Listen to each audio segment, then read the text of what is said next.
Toko perlengkapan upacara di lantai 2 Pasar Bajre Rabu 17 Agustus terbakar. Kapolsek Slemadeg AKP Nikolaus Simaruing menyebutkan dugaan sementara penyebab kebakaran toko milik Ninyo Mankaryani 50 tahun dari Banjar Bajresari Desa Bajre, Kecamatan Slemadeg ini adalah percikan api dupa yang mengenai sarana upacara yang ada di toko tersebut.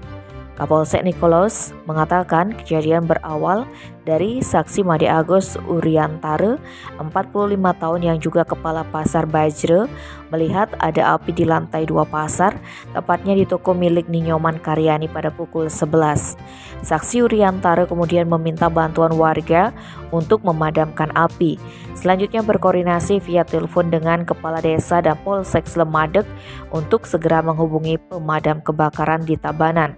Sebanyak 3 unit mobil pemadam dikerahkan, api baru dapat dipadamkan berselang 30 menit.